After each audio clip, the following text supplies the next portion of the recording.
میں نے ایک دفعہ شاید یہاں بھی کہا ہو، بار میں کئی دفعہ یہ بات کہہ چکا ہوں کہ ہم لوگ اتنے گر گئے ہیں، اتنے گھٹیا سوچ کے مالک ہو گئے ہیں کہ ہمیں دولت اور پیسے اور کمائی سے غرض رہ گئی۔ بچوں کو وہ پڑھانا چاہتے ہیں جس سے ہمیں 4 پیسے ملے، بچہ نوکری کر سکے، بچہ ماں باپ کو کچھ کما کے دے سکے۔ اور اسی وجہ سے اب مدرسوں والی تنظیمیں بھی بیچاریاں مجبور ہو چکی ہیں کہ اپنے بچوں کو جو وہ علم سکھاتے ہیں، اپنی تنظیموں میں وہ جو علم سکھاتے ہیں، قرآن حدیث جو پڑھاتے ہیں، اس کے ساتھ ساتھ وہ مجبور ہو گئے ہیں کہ نصاب کے اندر تبدیلیاں کی جائیں، اس میں سیاسیات ڈالی جائے، اس میں معاشیات ڈالی جائے، اس میں انگریزی ڈالی جائے۔ ان میں سے کوئی چیز جائز ہے یا ناجائز، یہ ایک الگ بحث ہے، لیکن اس کا سبب بتا رہا ہوں۔ اس کی وجہ صرف اور صرف اس وقت یہ نظر آ رہی ہے تاکہ بچہ یہ تعلیم حاصل کرنے کے بعد کسی کالج یا یونیورسٹی کے انسلاک اور الحاق کی وجہ سے ڈگری حاصل کر سکے۔ فلاں کورس ہے بی اے کے برابر ہے، فلاں کورس ہے ایم اے کے برابر ہے،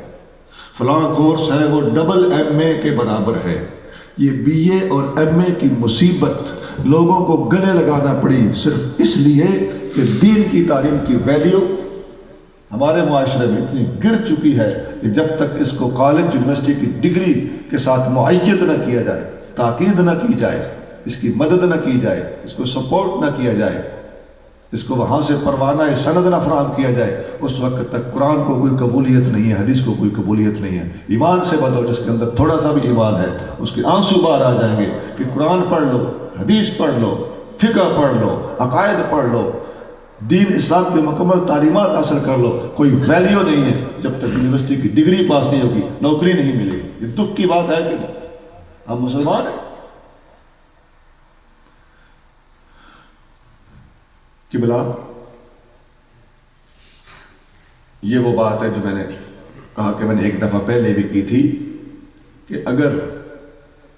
یہاں اعلان کر دیا جائے کہ جس نے 1 سال کے اندر اندر ترجمے والا قرآن شریف پڑھ لیا، قرآن شریف ترجمے کے ساتھ پڑھ لیا، اس کو سرکاری نوکری، پکی نوکری، اے سی یا ڈی سی کی نوکری مل جائے۔ ایک میں فرضی بات کر رہا ہوں، آپ کے سامنے رکھ رہا ہوں۔ یہ جتنے میٹرک ایف اے بی اے لڑکے بیٹھے ہیں،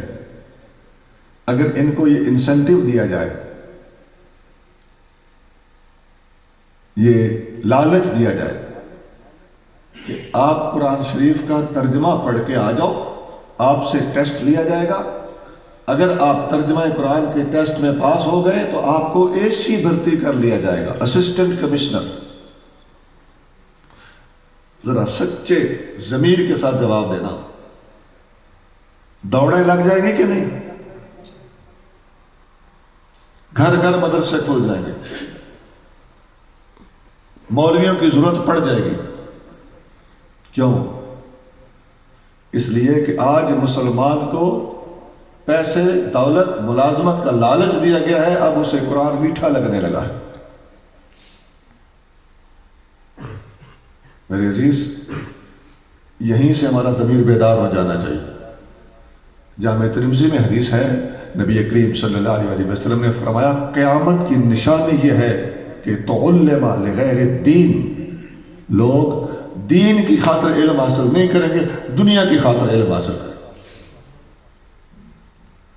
دنیا کا لالچ آتے ہی، قرآن تو میں نے ایک کتاب بتایا نا، اس کا ترجمہ سیکھ کے ہو تو اسی لگ جاؤ گے۔ میں کہتا ہوں اگر قرآن اور سیاست کا 6 کی 6 کتابوں میں سے ٹیسٹ لینے کا کہہ دیا جائے اور کہا جائے کہ اے سی لگ جاؤ گے تو تب بھی ہمارے ساتھی گریز نہیں کریں گے، ان کو 6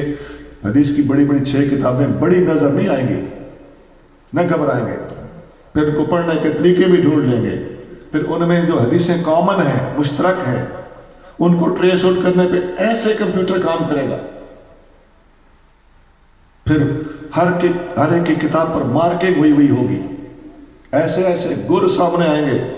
ایسے ایسے ماہرین پیدا ہوں گے کہ نیٹ سے اور مکتبہ شاملہ سے اور چھپی ہوئی کتابوں سے طرح طرح کے نقطے نکال کے سامنے لائیں گے، ایک دوسرے کو گائیڈ کریں گے، گائیڈ بکس پہ چھپ جائیں گی اور گیسٹ پیپر چھپ جائیں گے، اور اسلام کے اوپر اتنی زیادہ محنت ہوگی کہ شاید کسی دوسرے علم کو اتنی توجہ سے نہ پڑھا جائے گا۔ تو کیوں نہ ہم بغیر کسی غرض اور لالچ کے دین پڑھیں۔ میں آپ کے سامنے بیٹھا ہوں،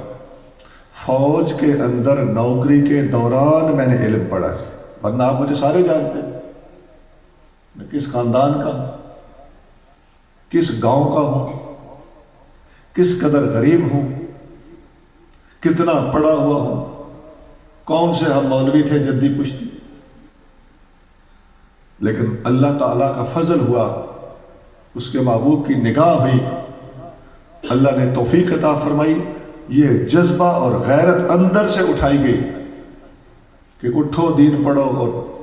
سیکھو۔ نوکری تو میری آلریڈی ترکڑی نوکری تھی، اس کے باوجود اللہ تعالیٰ جل شانہ نے اس طرح رغبت دلائی۔